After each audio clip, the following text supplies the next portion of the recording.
I always say decisions I make, I live with them.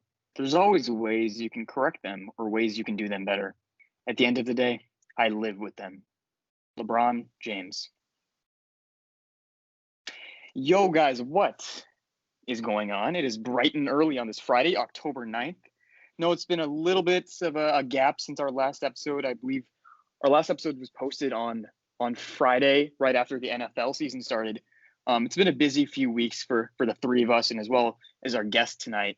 I guess I exposed that we're actually recording this at night, but yeah, but we've been busy with fantasy football. I know for me, a couple leagues there, 4-0 in one of them. That's the one that we'll probably discuss, the one I'm in with Chirag and Keshav here. But the other league, 1-3, dealing with the whole Titans COVID scare, dealing with Austin Eckler, Julio. It's a mess. But I'm not here to talk about my fantasy football team. I think we're here to talk TTP here, and we have a big guest. We have a big episode. We're in the middle of the NBA Finals. Lakers up 3-1, and hopefully we'll be seeing them finish that off this series. And as a result, we chose our guest accordingly. Now tonight, we have a kid who's a year older than us, but like me, a fellow Hoosier, a 5'9", future walk-on at Indiana University, an aspiring point guard for the Hoosier basketball team. We have Piyush Masurkar.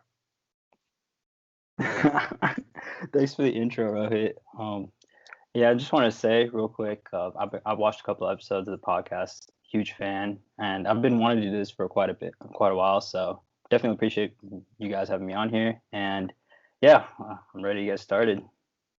Yeah, so Piyush, diehard Lakers fan. So it's a Laker-themed episode, but I'll let Keshav talk a little bit more.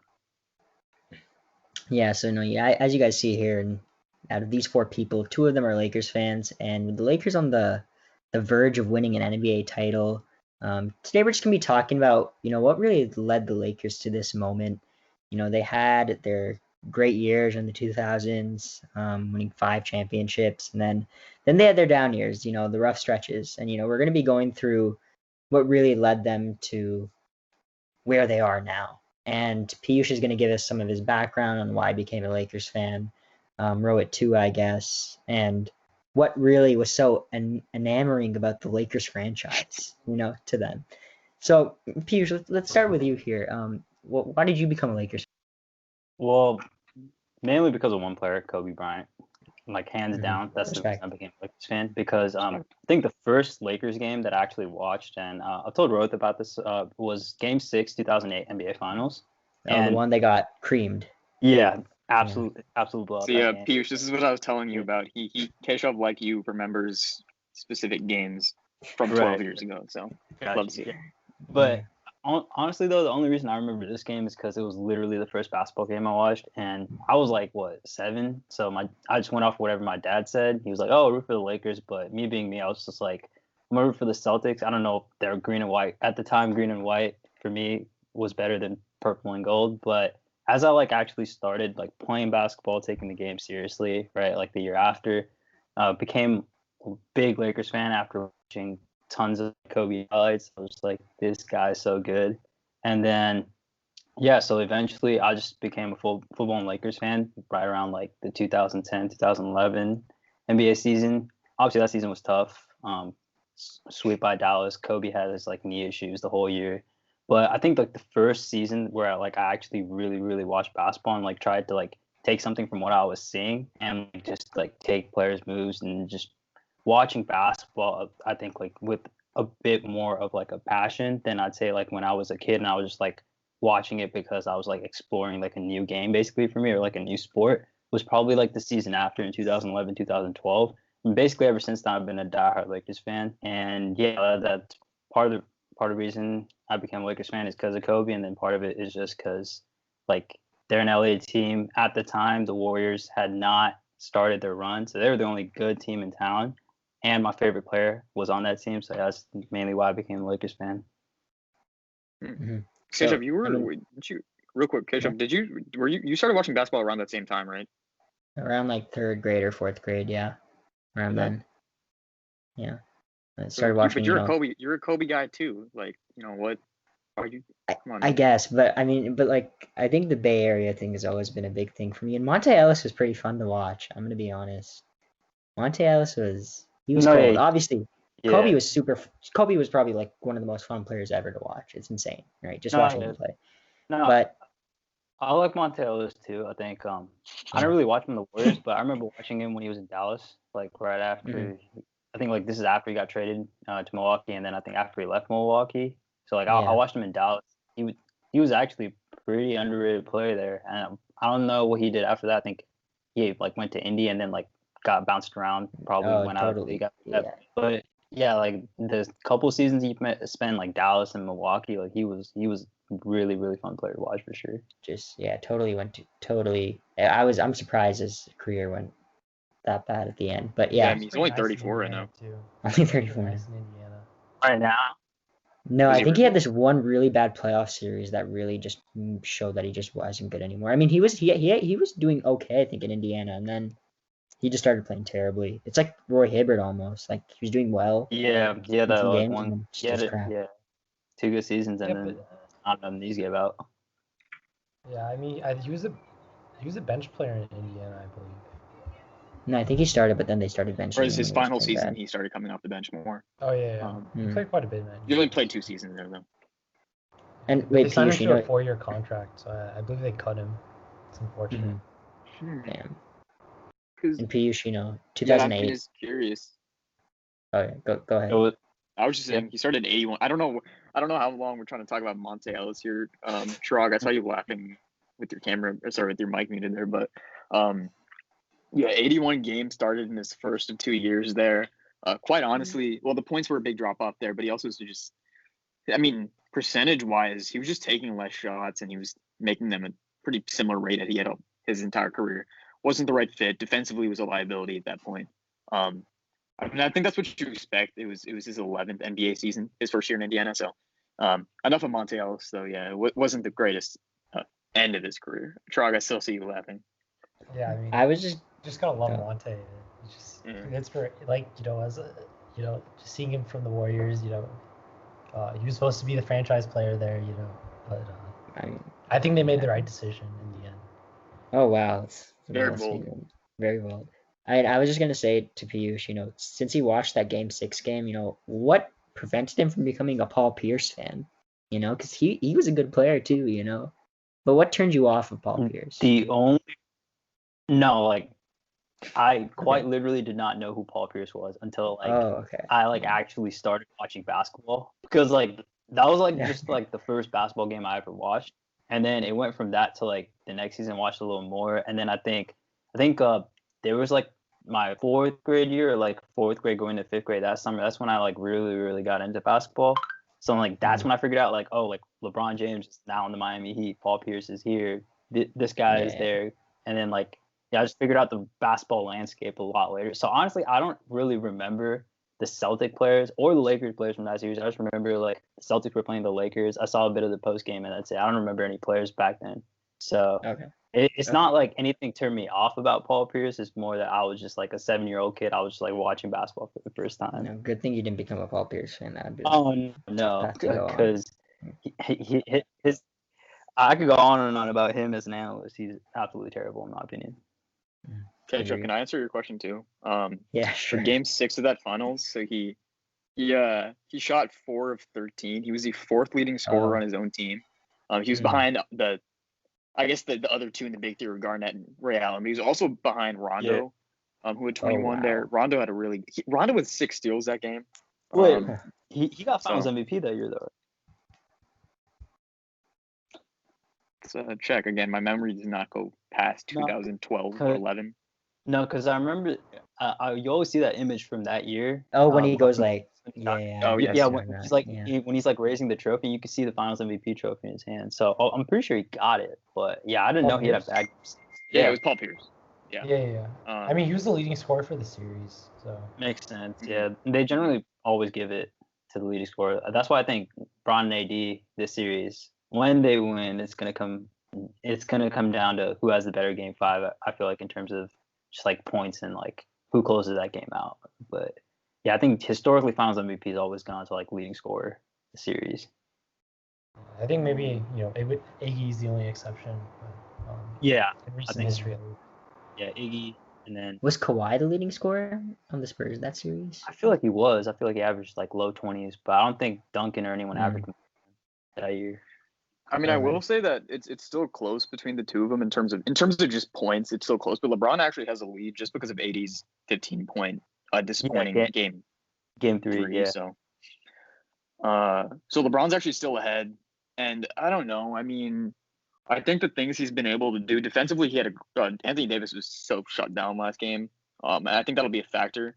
I do understand your point about Game 5 being pretty big, but I mean, if you just look at the box scores, there's more that LeBron does. But if you just look at the box scores, right, 28, 12, and 8 last game, right. 25, 10, and 8 game 4, and 33, 9, and 9.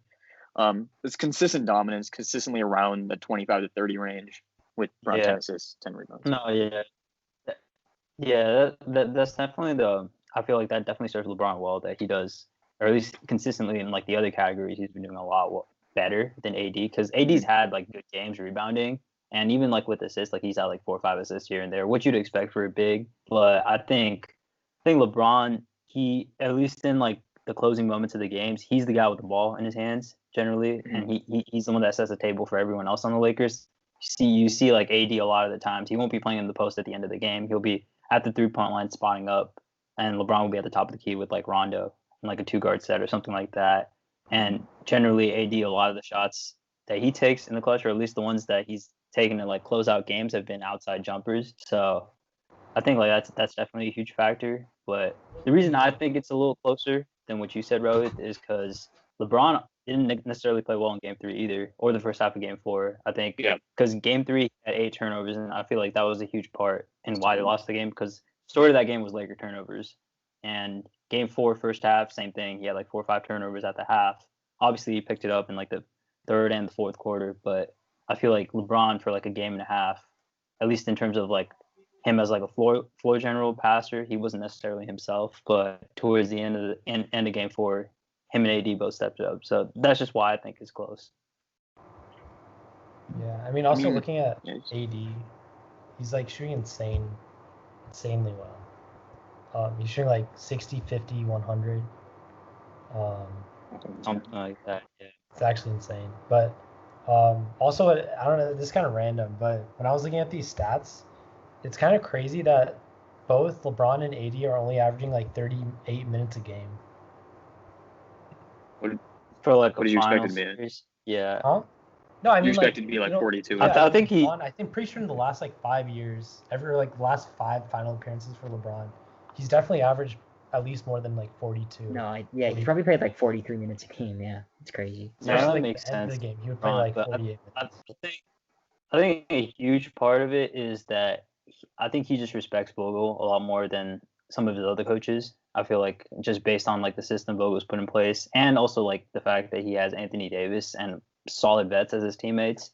I feel like he has more trust. There's more trust he has with his other guys getting things done. I just feel like in general, the coaching staff and with his teammates, there's a lot more trust than you've seen, at least in like his last finals appearance with like that Cavs team. Like, I'm pretty sure he thinks highly of Tyronn Lue, but he had quite literally a bag of chips during the finals that year and 2007. So I feel like there's just a lot more trust on the Lakers. So I think he trusts Vogel's call as a coach a lot more than in past years with past teams. But yeah, that's what my take on it. Some of these other Lakers guys really again, last game, I'm just looking at last game, and you expect LeBron to play around 40-something minutes, and he played 39 last game. AD played 42. But, I mean, some of these other guys getting pretty good minutes here. You see 32 for KCP, 30 for Markieff Morris, 28 for Rondo. So a lot of these guys getting worked. I think the point about trust is pretty big. And some of those guys had bad game 4s. Markieff Morris, who's been so good this playoffs, had a bad game 4 shooting-wise. Rondo, same thing. I guess Danny Green was above average for his standards. 2 of 6. I mean, we'll take 2 of 6 with Danny Green. Yeah, nowadays we'll take 2 of 6. Yeah. But no, I think the trust is there, and especially these last few series with KCP's been inconsistent, but he's definitely had those moments where he's played as a third star, and star is maybe the wrong word, but everyone's been able to step up at some point during this playoffs. Rondo's been that guy for a lot of those games. KCP, a few of them. I think the trust is there with everyone. Quite honestly, the guys who aren't getting minutes, when Taylor Horton Tucker got minutes, you saw that he was a viable piece for sure.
Something about like how he's told LeBron like to basically like be more patient with like the younger guys because they grew up idolizing LeBron and not like show like like sometimes like if you have like defensive coverage you'll see like LeBron like make a face or like be kind of upset at his teammates. Like this is generally how he is sometimes.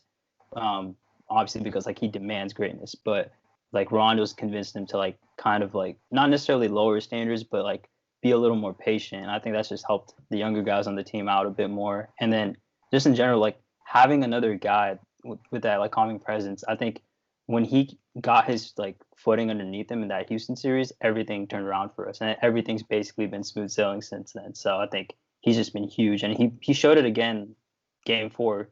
He had 0 points for most of the game, but he was still everywhere. He was getting offensive rebounds. He was getting timely like assists, and he was just controlling the pace of the game. So I think like he's been huge. Like him and Dwight Howard are just like unsung heroes for this Lakers team, in my opinion.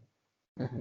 Yeah, he's such a great floor general. Like just the way he's able to like command the game is just it's amazing. And it seems like that's something that like Rondo's a little old now, but that's like something that really never goes away with age. And I think that's why he's still so good at what he does because he still has that that IQ. He knows what to do on the court. He's always directing guys, telling them what to do. Just a really smart player.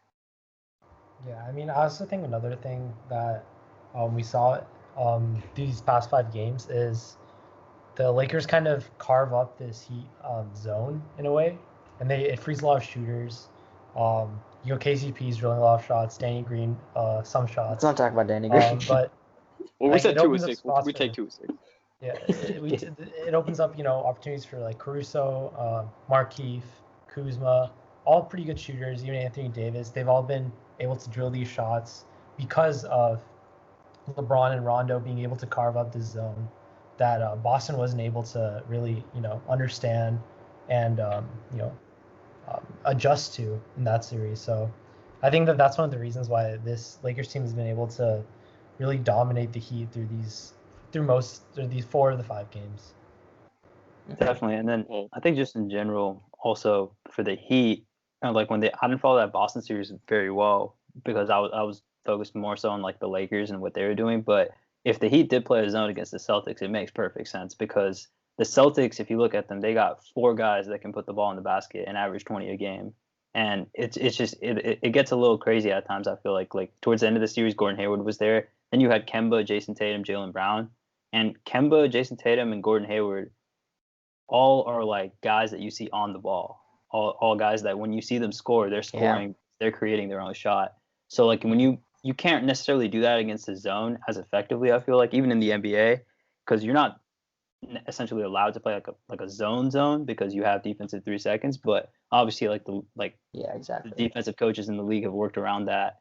But when you can't like necessarily create your shot all the time against the zone unless you're just like a really, really great player. And even then, you have trouble. Like I think the best way that the Lakers have gotten through that zone, at least at times, is they've gotten the ball into the middle. They've gotten guys to collapse on LeBron, AD, Rondo, and then they'll just kick it out to their shooters. But I think with guys like Kemba, Jason Tatum, like Jaylen Brown, I'm pretty sure that like they probably ran into a hitch where like they're trying to get their own shot off like either high pick and rolls or just like creating their own shot, but they're running into like traps, double teams that are part of that Heat zone.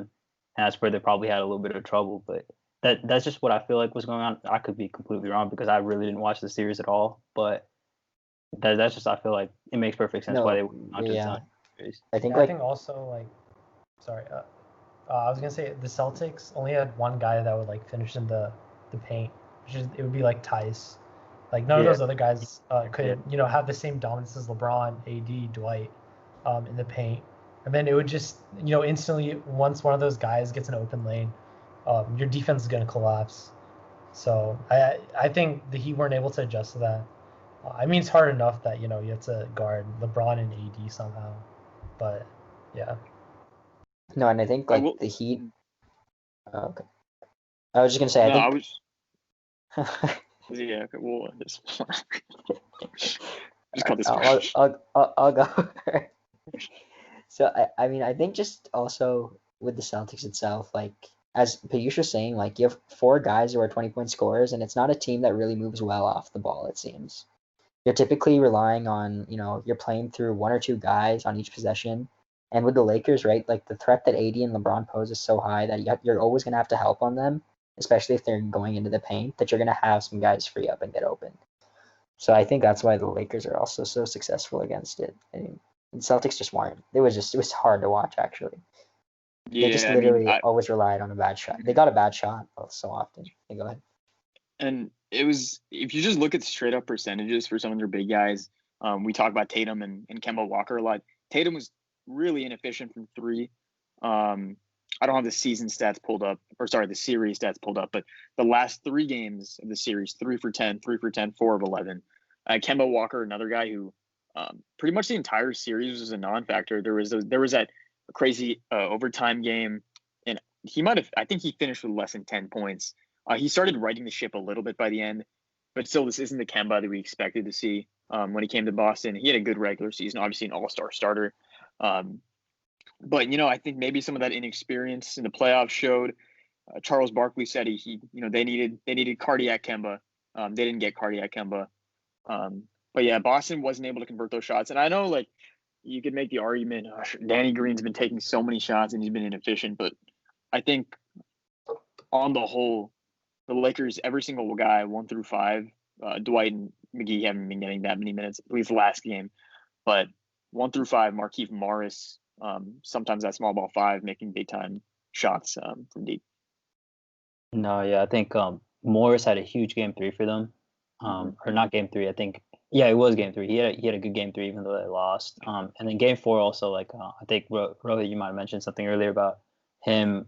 I think like shooting kind of bad, but he did hit a couple timely shots in game 4 from what I saw. And then just in general, like that small ball 5 look with Markieff Morris has been huge, like against like teams like Houston and even teams like Miami, because when they do play the big, sometimes like the paint gets a little clogged. And also AD, every time he posts up, they're either like stunned, they're showing real hard, or like just sending like full blown help out his way. Every time he posts up, they're never letting him get a 1-on-1 like situation in the post, because they know like what's gonna happen with that, because they don't really have bigs that can guard him other than Bam. And even with Bam, like Anthony Davis is all NBA for his team. Like he's a handful. So like even it's tough even for guys like Bam to guard him. So I think like the fact that Miami has to help quite a bit, like that's also giving the shooters on the Lakers quite a bit of an opportunity. But yeah, I think here's my thing with Danny Green. I think because you do hear, I think like he said something about like guys that are giving like a lot of like haters that are giving him flack, like not like don't come to the parade, something like that. I think my thing with Danny Green is like we signed you for what, $15 million a year for the next 2 years, something like that, like this year and next year. So like we expect you to, like as fans, we expect you to like produce, especially in like the finals. Like it was cool, like you had like a shooting slump against like Portland, against Houston, even against Denver, but like it's the finals now. Like you got to show up.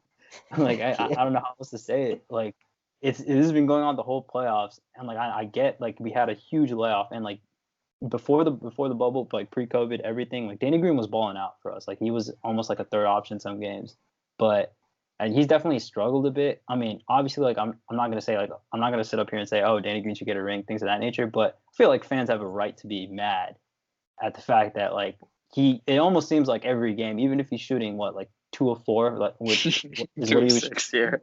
Not like 2 of 6, but he was 2 of 4 for most of that game, or at least like okay. I remember like Mike Breen or someone saying he's 2 of 4 from 3, and I was like, wait, what? It feels like he's missed like 1,000. Like I feel like because he's been so cold the whole playoffs, I just automatically assume every time Danny Green misses 3, he's having a bad game, like without even looking at the stat sheet. So yeah, I think people have a right to be pissed, but I mean, similar to like what happened with KCP at the beginning of the season, where he was getting so much just crap for like not scoring points, shooting terribly, and things of that nature. Like he deserves the ring. Obviously, he contributed. He had his moments, especially in the regular season.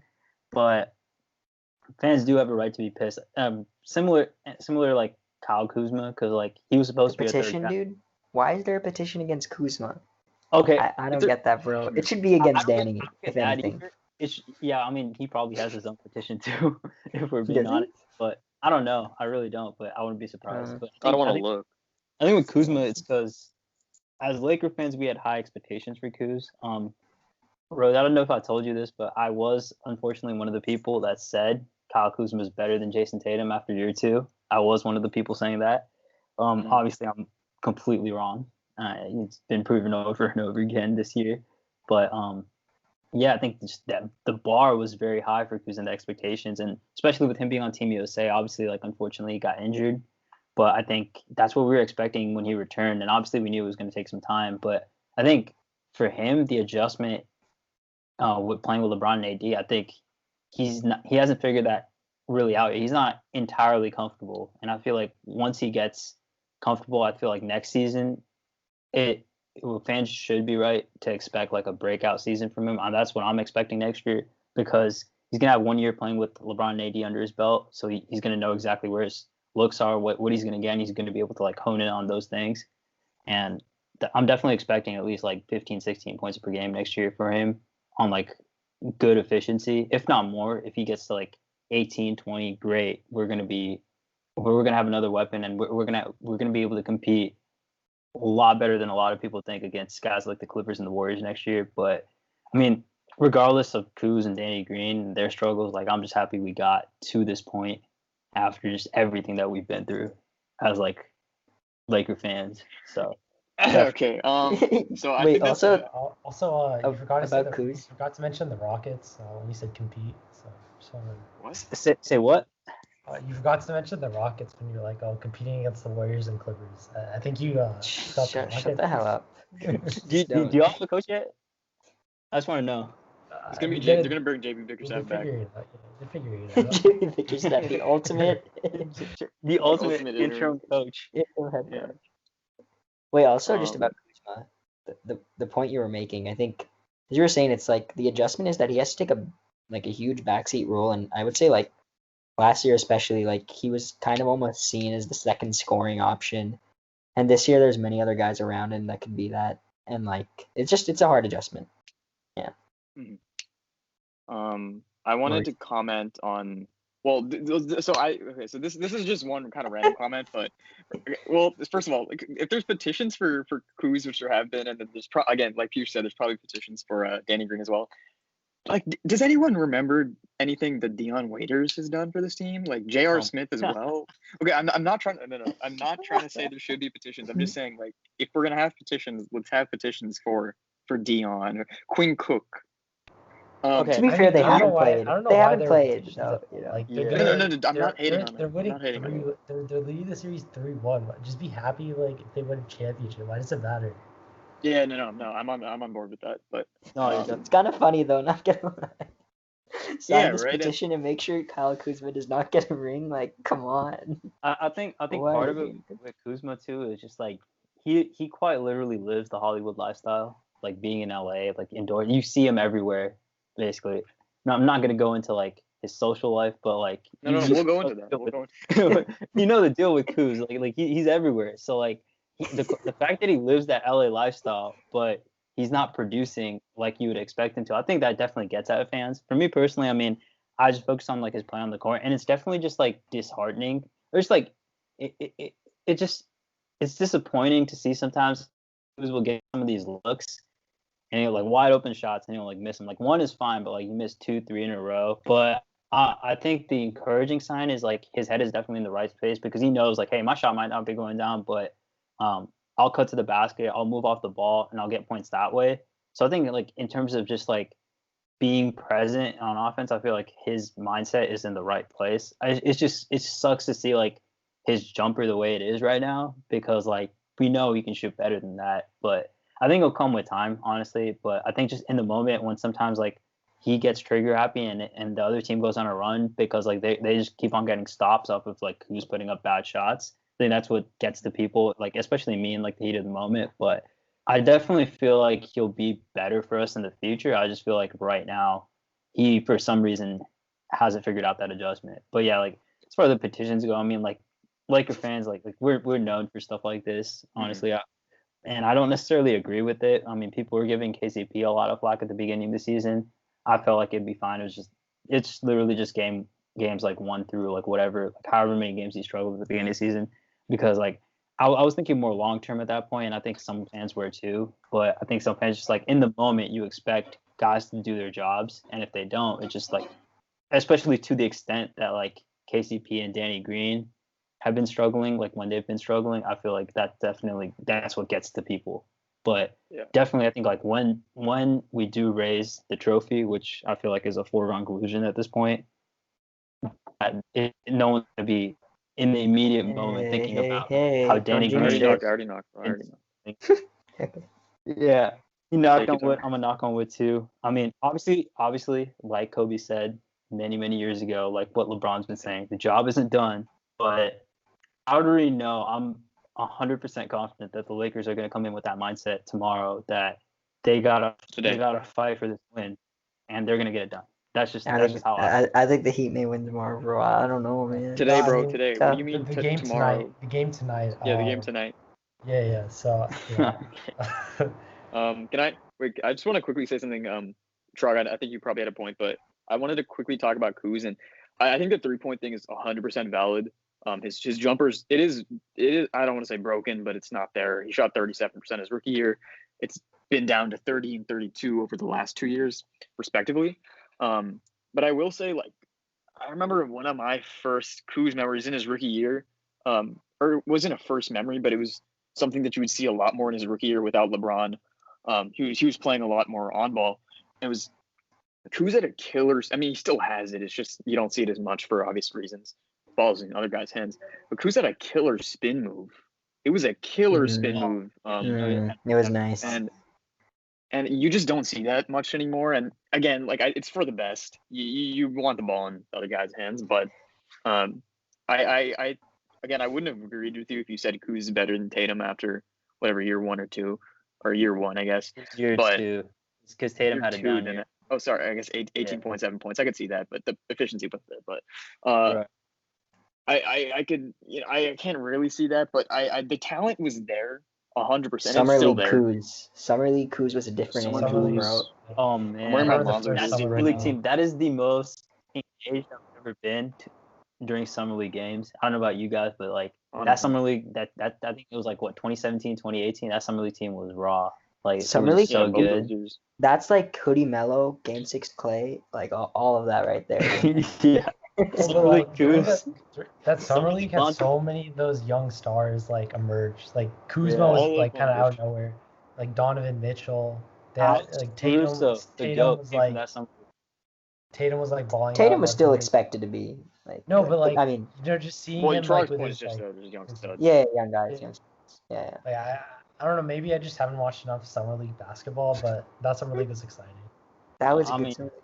Yeah, wasn't there a game winner in the finals? I don't know. I just try to remember. I thought like Denzel Valentine played a game. Oh, that was a year before, maybe. That was a year before, probably. Yeah, but honestly, Chirag, I think you're the one that said you don't really watch Summer League. You're not missing out on much. I think it's just in general that summer league, we just had so much hype going into that summer league because Lonzo Ball was quite literally treated like a prophet that year. Like it was nuts. Like I bought the hype train true, hook, line, and sinker. I'm not gonna lie. Like I was all for it. BBB ball. I mean, he's a top 5 point guard, and 100%. A top 3 point guard in the NBA right now. Like, and at the time, you had no reason other than like his jump shot, which he had shown that he had the capacity to adjust on the college level. So you had no reason to believe he wouldn't do the same in the NBA at the time, or that it would take this long.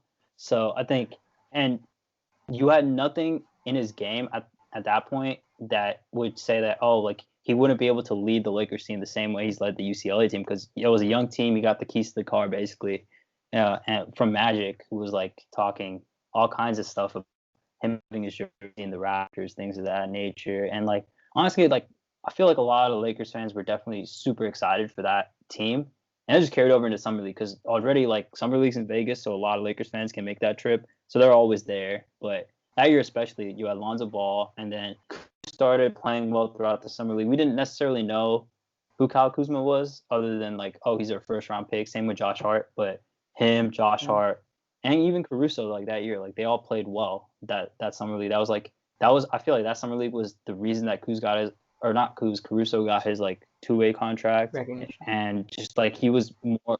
You given that opportunity because of that initial performance in the summer league. And then same thing with Kuzma and Hart. Like they became rotation guys off that summer league too. And yeah, I think Rohit, you said something about Kuz's spin move.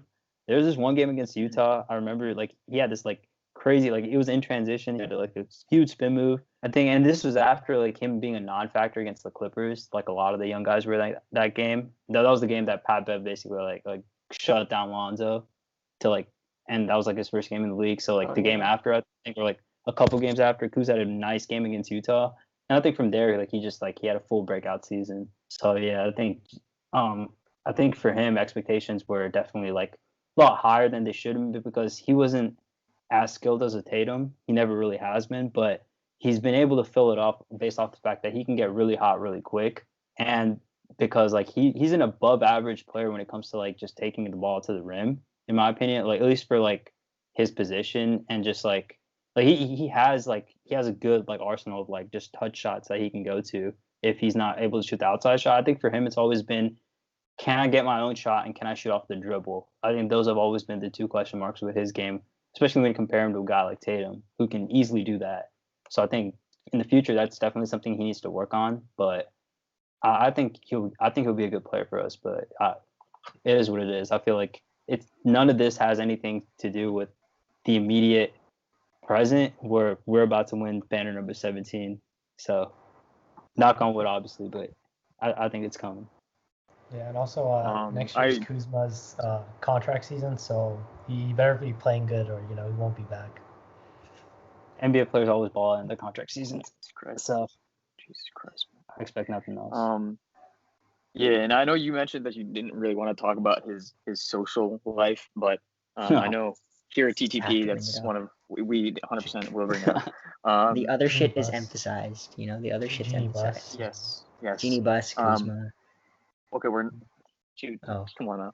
But I was gonna shout him out for finally finding him, because he hasn't found his, and we discussed this, right? He hasn't found his place within this Lakers team yet, right? Okay. You can unmute yourself, okay, Sean? I mean, dude, Chirag just spit his water. Oh, did he really? But he hasn't found his place as a. We can go back to the footage. Again. No. All right, yeah, we'll check it. We'll check that out amongst ourselves. But yeah, we've talked enough about how we expect him to break out next year on the court. But I think an underrated factor. All right, Jesus Christ, an underrated factor here is Winnie Harlow. Definitely. Winnie Harlow is instrumental here. Oh my lord! No, I will say it's been like his first like stable relationship. Yeah. At least like I haven't heard he's with another girl after like a couple months, and I feel like you did hear that quite a bit. Like he had like a revolving door going, but I mean, hey, Vanessa Hudgens. Let's see who else. I don't even know Kendall Jenner. To be honest with you. Maybe his consistency, off the court will translate on the court. That's the expectation. He was also with, what's his name? With Tyler Hero's girl now, right? Yeah, Katya Henry. Oh, Katya. Elise Henry. Weren't there some Kardashian rumors as well? Well, Kendall Jenner. Kendall, yeah. Oh yeah, Kendall, yeah. It's a great guy. Well, the rumors there were, I mean, they were on a boat together. The picture at least is just them.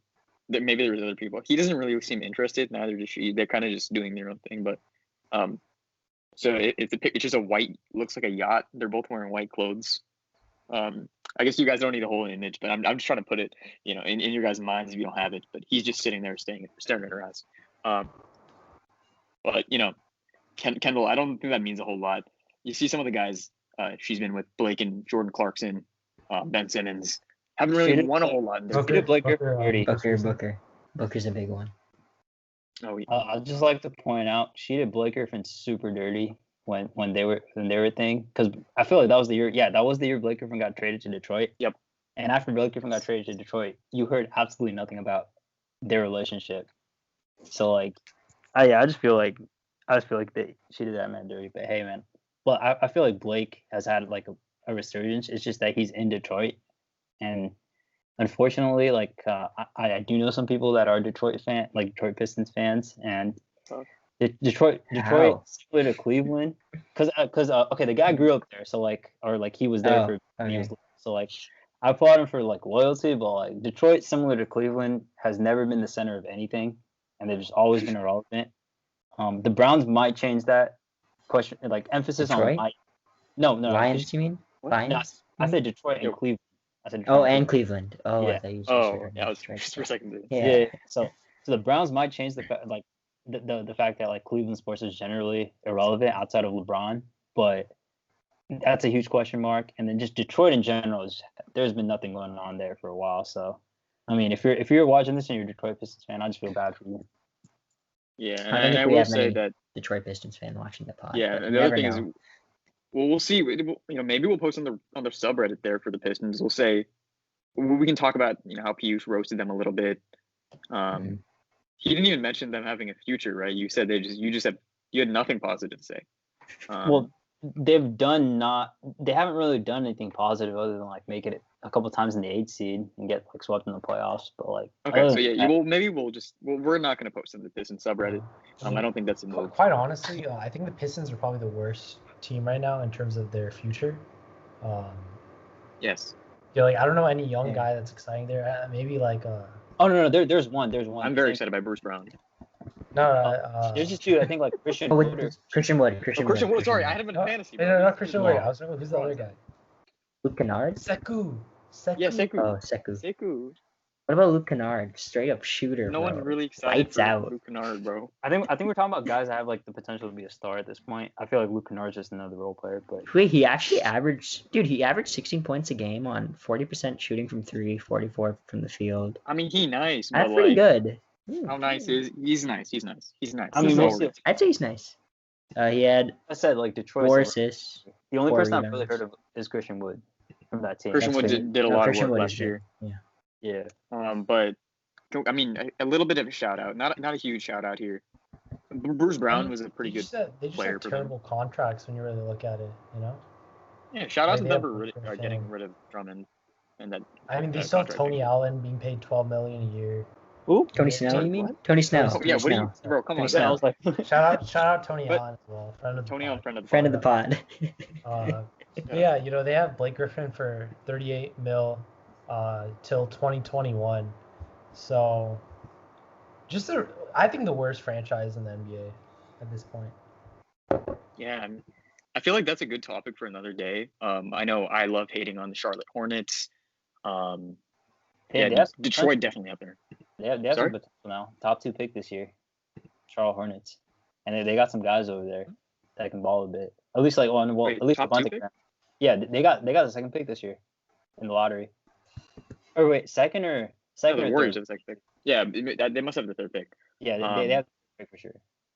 I know that, but I think my simple reasoning is they're just gonna screw up. History tells us. Yeah, because Michael Jordan is not the GOAT of being an owner as much as he is the GOAT of being the player, or also the GOAT in terms of players, in my opinion. So yeah. Yeah. I mean, also the Hornets have the big handsome, for former The big Rangers. handsome. Yeah. Cody We love Zeller. the big handsome. The Cody big Zeller, handsome, bro. Big. And Yeah. hold on. Fun Keshav, do you fact, think we could do a Cody little Zeller's an editing? IU alum. Fun fact. Yeah. Yeah. So, Yeah, Yeah, that's where the nickname came oh from. my God, big handsome baby. Someone want to give him a little background on why we're talking about Cody? There's this YouTube video and there's like this song someone made about Cody Zeller when he was in Indiana called Big Handsome. That was the nickname that he got. It was just like some fan made video. I didn't know that. I will send. We'll send it. Oh no, definitely. You know, like the Trace McSorley stuff right now. It's what? almost like that, but it's not as popular. Never mind. Okay. It's okay. No idea. No idea what you're Okay, talking yeah. Don't worry about it. Well, I'll just send you the video after this. Yeah, I mean, I think one thing we want to talk about today is, I guess, as a Lakers fan, I've heard that you guys have gone through a lot of hardship. Bro, what do you mean? You've heard? Dude, why are you still hear your perspective. like, Here's the perspective here. So I as a Lakers fan, describe your the hardship you faced, as a franchise, Just as a reference, he doesn't think you guys went through any actual hardship because Lakers have been such an elite franchise. So I mean, he's a Rockets fan, so he knows about hardship. So I guess he's still. Yeah, Gerard's saying it like he doesn't expect us to have an answer to this. If you ask me about my Lakers experience, if I talk about that, it's just going to be hardships. It's just straight up hardships. Yeah, like, I just want to hear here's the perspective. Okay, yeah, I'll give you some. Don't worry. So like, okay, like the hardships that you guys as Rockets fans have gone through is just like losing in the playoffs every year. But like, at least you've gotten to the playoffs. I think in our lifetime, at least like when we've been old enough to remember, like watching basketball, which is basically just like the 2010s, this like last decade that we just had, from like 2010 to like 2019. In that stretch, outside of 3 seasons, the Lakers have been like atrocious for the most part, at least when you compare it to like the franchise standard. Now you can say, okay, yeah, like the Lakers haven't had like this kind of like down years, like just consecutive down years, like ever really, and like we've always just been in the playoffs. I think we missed like 3 times before like the stretch that we just had, but we like in my lifetime at least, and just like in my experience as a Lakers fan, being a Lakers fan, after Kobe tore his Achilles, like ever since then, we've had like the next 2 seasons, we had like a little bit of hope that like the team would be respectable and that we could maybe get some free agents to play with them, get title number 6. But like ever since those hopes were dashed, I think like right around the start of like 15-16, and once he like announced like literally the last like 4 or 5 years, and even 13-14 and 14-15, because Kobe ended up having like season-ending injuries both of those years, right? The franchise, at least like they lost a little bit of like that like Laker prestige that like as like I feel like as just like lifelong Lakers fans, like if you're like a millennial or like even older, that you've probably been used to. And then for us in our lifetime, like we just had like the 6-year stretch of just atrocious like front office management and to an extent like atrocious basketball. And then like a little more recently, we had some potential. So like ever since like you had like guys like D'Angelo, Brandon Ingram, Lonzo Ball get drafted in like consecutive years. Like we've had potential with those guys, Julius Randle, Clarkson, Nance, those guys too. But it's always been, like the Lakers suck. They're not gonna make any noise. Not even gonna get to the playoffs. Or I think like when we were a little younger, like right when Kobe was there in his last years and a little bit after that, the Lakers are a lottery team. Like that's what it's been. So like and then I think in this stretch also we've had like just crazy seasons. Like I think there was the first year I think we was like 27-55, and then we had like a 17-65 year, one of those years, like straight lottery years. And then on top of that, you had a season where like we lost to the Clippers by like 50. Like that happened in this stretch. And then like the Clippers, and then also in this 6-year stretch, like the Clippers have hung a bunch of division banners up. Now, I don't know, like they're probably proud of that or something. That's just how Clipper fans work. But at the same time, like they've been respectable as a team for sure. Like they've made the playoffs every year. They've dominated us. Like we didn't get. I'm pretty sure we probably didn't get a win on the Clippers until very, very recently. And then just in general, I think our starting lineup at a certain point in time when Kobe was out was like Kendall Marshall. Who else was there? Like Jordan Hill, Wayne Ellington, Jordan Hill, Wayne Ellington, Kendall Marshall, Wayne Ellington, like Ryan Kelly, Jordan Hill. Yeah, something like Soccer was the 5 there. Soccer was the 5. Like Xavier Henry. Yeah, Xavier, bro. Xavier. Get the hell out of here with uncultured ass. But yeah, like that was their starting lineup for like the longest time. And then when it wasn't that, it was D'Angelo Russell and young guys that had potential, but like in the present moment, they're getting beat up on by like team after team.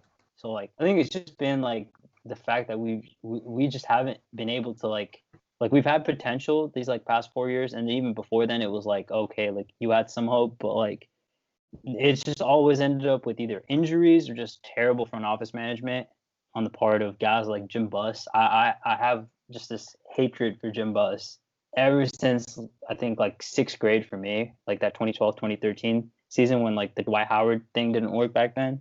Ever since then, I think like from then until he got pushed out by Genie, rightfully so, he absolutely killed our team in terms of like the contracts we took on. We signed Luol Deng and Timofey Mozgov, and I still remember the contracts. Luol Deng 4 years, 72 million. Timofey Mozgov 4 years, 64 million. Those were our free agent acquisition 1 year. Instead of who else was a free agent that year? There were so many. Well, we don't talk about the free agents that year. That was kind of purgatory for free agents. But yeah, I mean, most guys were better. That's who we signed. Default. Like, didn't they also sign Luol Deng? Yeah, he just mentioned that. He just mentioned that. You did? Yeah, but yeah, and then the Luol Deng contract was such a pain to get rid of too. Like I think like they had to eventually waive him and then like stretch out the contract. I think they're still paying him. Mozgov is the one that really hurt though with D'Angelo. Yeah, because they had to trade D'Angelo, and I feel like if we waited a year, who knows what Imagine being Luol Deng though, and you just got all that money for doing absolutely nothing.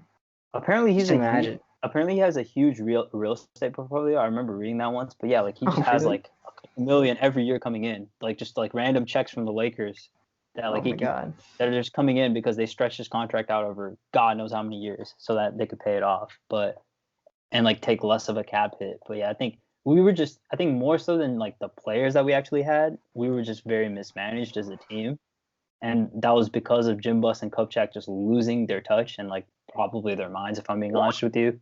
But yeah, it was super frustrating because our front office wasn't like managing like things right, and then like the players were probably just like, I don't know, like you had potential again, but it wasn't translating to anything. We weren't any kind of like progression really until 17, not even then, like until 18, 19, there wasn't really any hope for progression. So I think to go from that to like, and even like the turmoil we had last season with like Magic leaving and basically like throwing Rob Pelinka completely under the bus, whether right or wrong, we went from all the like front office turmoil, chaos, and just like having like a team that everyone said had potential but didn't really take seriously to like having a legitimate championship contender for probably the next 3 to 4 years at least. So I think that progression has been just mind-blowing to watch, and it honestly still hasn't registered. I'll probably hit home either tomorrow or like after the season ends that like we really went from all that to being champions, because I still feel like it's gonna happen. But hey, I mean like, so I think Chirag, you like off air you were talking about Heat in 7. You can get into that if you really want to, but first of all, I want to say there's also another bad acquisition by the Lakers, Roy Hibbert. Dude, okay, that didn't cost that much though. No, but then also they traded a 2nd round pick who ended up being Eric Pascal. I just thought that was interesting. Okay, that's irrelevant. That's stretching it way too far. Eric, we traded a 2nd round pick that ended up with Eric Pascal. Boo-hoo. Okay. It was like 6 years later. They're about to win a 5 title. years later. Yeah. That's all that matters. They're about to win a title. Roy Hibbert 15 mil for a season, you know. And okay, yeah, first season, but like, where is he now? Like, we're not still paying him. I think Luol Deng definitely hurt a lot more because we're still paying. But I just thought I'd add that, you know. Okay. We have a Warriors fan. Let's go through your team's playoff history. You can try and put salt in the wounds, but hey, we're on the cusp of winning the title. Like, you guys are on the cusp of hiring a head coach at the moment. That's fine. I mean, the Rockets also have some mismanaged contracts. I don't shy away from that. You know, Aaron Gordon's going to be paid $20 million for the next like 3 years. Shout out to your alum, Aaron. That's okay.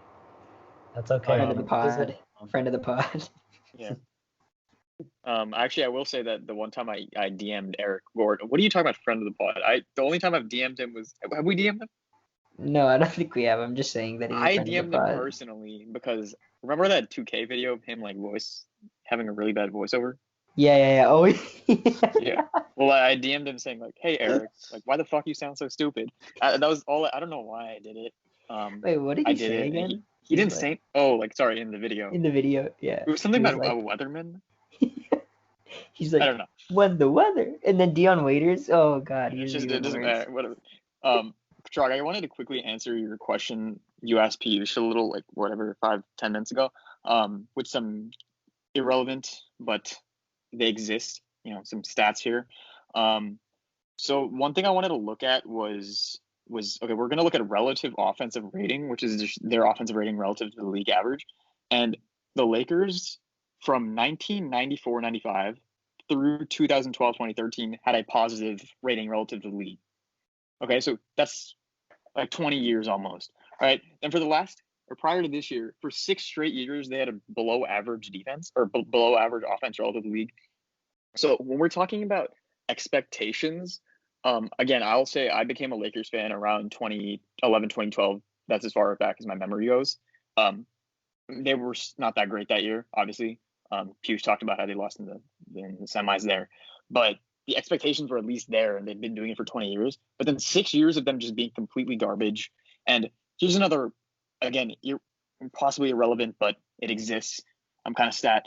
From 1997 to 1998, that season through 2012, 2013, the top win shares on the Lakers were guys like Shaq, Kobe, and Pau Gasol. Only those 3 guys. Those were the only 3 names you would see from that stretch of years. Then you had a stretch of a few years where you had Jody Meeks, Ed Davis for crying out loud. All right. Then Lou Williams for 2 straight years. That was okay. It's Lou Williams. Makes sense. That's not a good thing though. That's not a good thing. Definitely. But He yeah, actually had lower win shares than Ed Davis. So Lou Williams did? Yeah, he did. It must have been minutes because win shares is like it's an aggregate kind of thing, not an average. Right. Maybe it's games played or something. And then Julius Randle, prior to LeBron coming, was the leader in win shares. And to be fair, he was good that year, but again, didn't make the playoffs, and we don't like to talk about that. But then, yeah, AD and LeBron the last 2 years. So that's what you like to see. But Trog, yeah, there's been a struggle.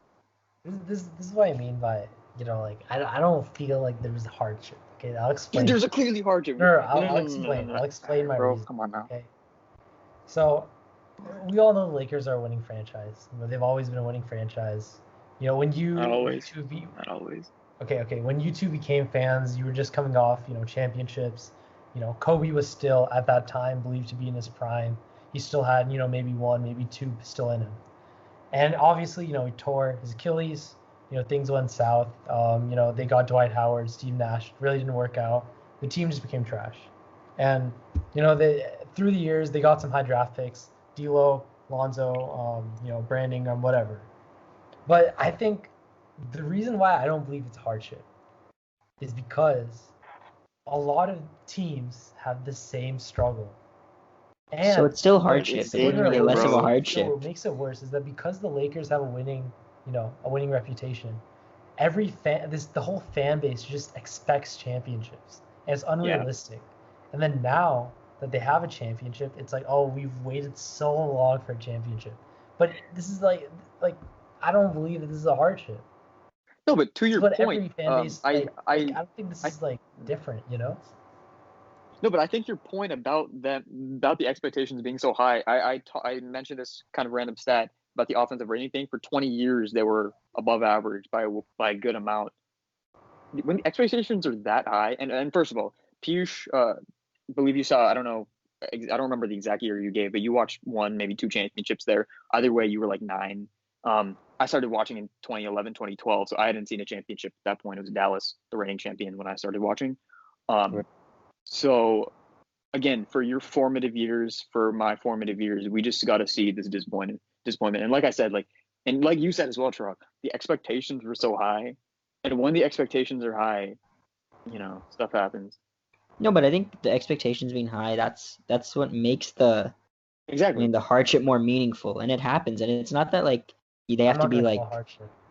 I mean, okay, you because you don't see it as a hardship because you didn't have those expectations that other people did, right? Yeah. Suppose you're the Hornets, like, right? They've never been a good franchise, so their expectations aren't too high, but they still consider it hardship. But the Lakers were a winning franchise, so you expect them to get to winning ways. And if you're a fan, that's what you expect. You know, Rohit and Piyush are not like old heads. They're not like, oh, I remember back in the day, Magic. Exactly, but like they like.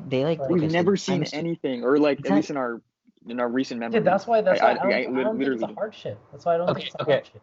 Okay, so let me put this into perspective for you guys. Like Chirag, when do you start watching basketball? When did I start? Yeah, when did you start watching basketball? Like probably like 2012. Yeah, 2012. Okay, yeah, and then 2012.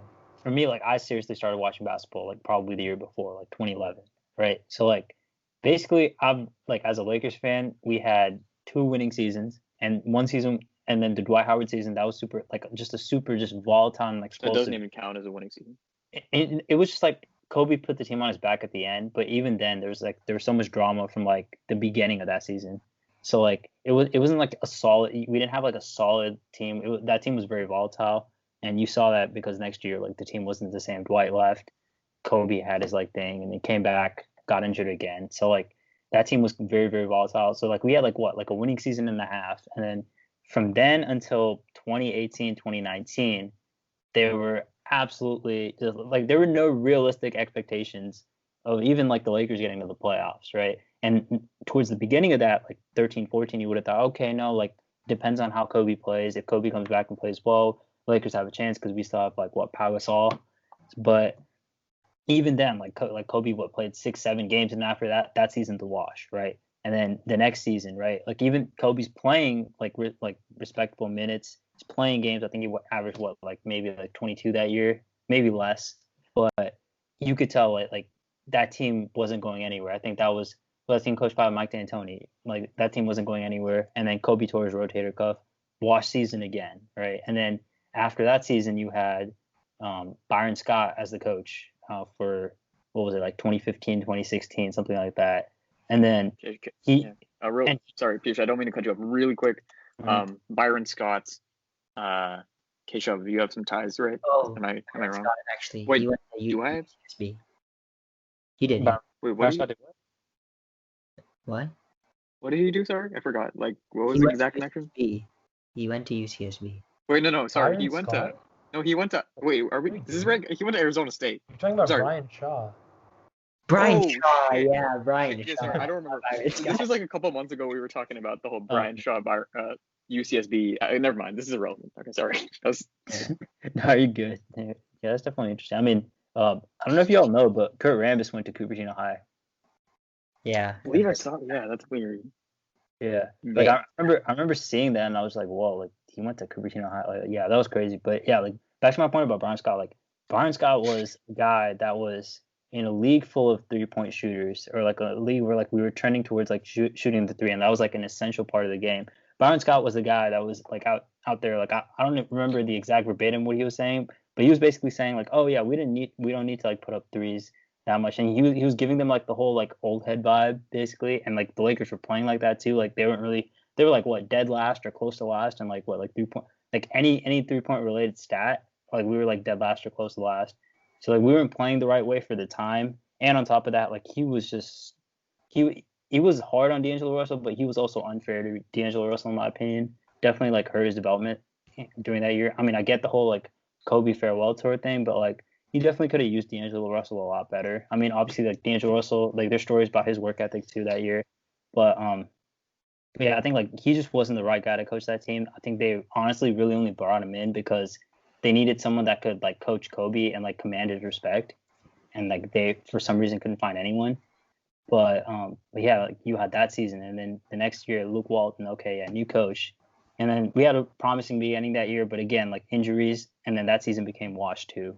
And similar thing the season after, where like had a ton of injuries in the middle. We made a late playoff run, but like or thought we could, but like again injuries again. Like cut that short, and just in general, like it's always just been below expectations every single year, which was at least at the bare minimum make the playoffs. Couldn't do that, and if not that, then like and then we just had like so many holes. And then even throughout that, like before Magic came on, towards like the end of like Luke Walton's first year, like the organization was in complete turmoil because it was just like, you're not going to get any free agents that are going to come play for the Lakers because the Lakers are super mismanaged. And on top of that, like the young guys that, although they do have potential, it almost feels like they missed out on guys in the draft, at least at the top.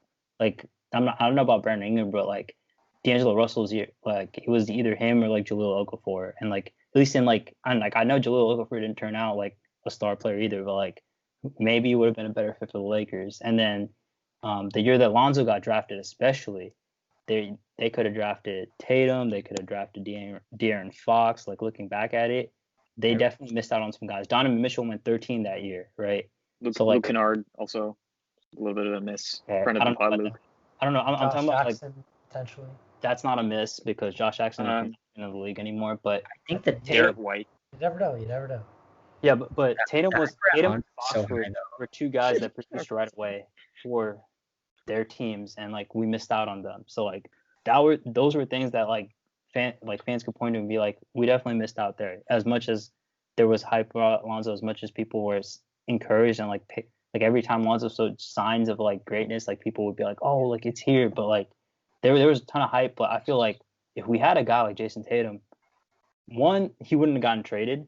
They would have traded everyone but him, or even if he get traded, we would have traded less. Like we would have had some first round picks still if we had a guy like Jason Tatum, because he would have like New Orleans would know that they're getting like a future stud, that kind of guy, or like same with like De'Aaron Fox. But I mean, that's just my take on it. I feel like the fact that we were below expectations during those years and that we had mismanagement going on quite literally until Jeanie Buss took control. I feel like those two reasons are the reasons that you can say it's a hard time. And the fact that for people our age, we've known nothing until this year and maybe a little bit of last year of what it feels like to really, really be a contender, at least in terms of like during our formative years watching basketball. So I feel like for people our age, we can definitely say it's some hardship for us specifically. But yeah, I guess within the history of the franchise, it's just one bad period. But for us, for me, Rohit, it definitely feels like we've been through quite a bit. I know how you feel, man. Being a Warriors fan since like third grade, bro. Those 2 tough years, you know. Just stop. You guys had some tough times. And you know, last year too, Katie getting injured. This year especially, bro. I can't explain to you the hardship I felt, dude. Oh God, it's been tough. Yeah, no, like everything for you, right? I mean, that coupled with the Niners losing the Super Bowl, it's just it's hard. Oh my God. Well, quite honestly, that is a hardship. And Traga, we want to wrap this up in a second, but per dictionary.com, that was the first thing that came up here. Hardship is defined as a condition that is difficult to endure, suffering, deprivation, or oppression. I would say, I mean, I think you have to admit too, right? Those 5-6 years, those were conditions that were difficult to endure, right? That was suffering. I'll sum it up saying this. Anytime you get really, really excited for Jody Meeks scoring 40 points and beating the Oklahoma City Thunder because he scored 40 points on a Christmas Day. Yeah. Anytime that's what's getting you excited and that's what's getting you like up out of your seat, I feel like you're going through a pretty hard time as a franchise. Yeah. Piyush and I think that was pretty exciting, personally. As a non-Lakers fan, that was crazy. Yeah, but like I love Jody. I hope he makes it on a team next year. Great guy. NBA champ Jody Meeks. Shout out Jody. He's an NBA champ. I didn't know that. Yeah, he got a ring with the Raptors last year. Fun fact. Wait, really? Yeah, he did. Okay. Good for him. But yeah, Piyush, we were talking about this a little while ago. So you mentioned Jody Meeks is something. I mentioned maybe not a specific moment. I just don't have that kind of memory. My memory's all over the place. But again, this was a little before the whole super bad stretch. But I told you I was really excited when they got Ramon Sessions, and that was kind of a depressing moment because it's like, why am I excited for Ramon Sessions? I was also excited. I really like Jordan Hill for whatever reason. Ryan Kelly was kind of raw. So just moments like that. Kendall Marshall was. I'm not going to comment on Kendall Marshall. So, he was solid. But. Also, a fun fact: Farmar and Nick Young would play against each other in high school. They ended up. I think they had some overlapping years, so that's pretty interesting. Yeah, because I remember I think Farmar came back to the Lakers after. Like I don't know. I feel like he was there one of those years, but yeah. Farmar was supposed to be raw. Yeah. But like basically like we were like honestly like me as a fan like I'd laugh at like the memes when like Nick Young was there, but like we were more of a meme than like an actual like legitimate like threat to even make the playoffs as a franchise for like a good 5.5, 6 years. So like that too. So I just feel, we've definitely got through like something for sure.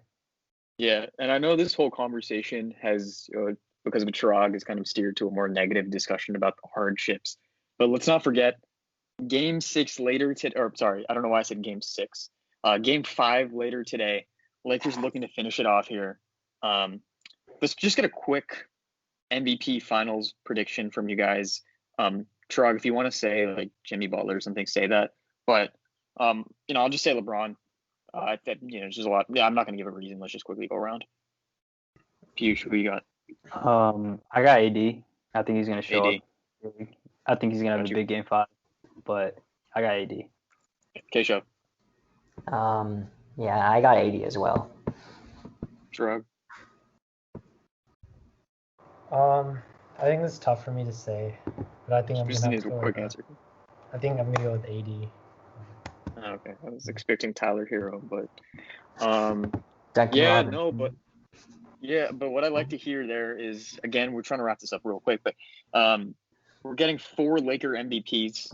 It's exactly what we want to see. I don't like to say too much about when a win is going to happen, but if it doesn't happen tonight, it'll happen. I think, again, like Piyush said, a foregone conclusion. But yeah, no, this has been a fun episode. I know it's been a longer episode. We'll see if we're going to cut it into 2 episodes or not. That'll be a decision we make.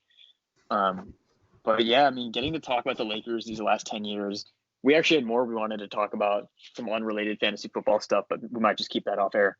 But yeah, been a really good episode with, a very good guest, our first guest since, I actually don't remember who was our last guest, Sanjay?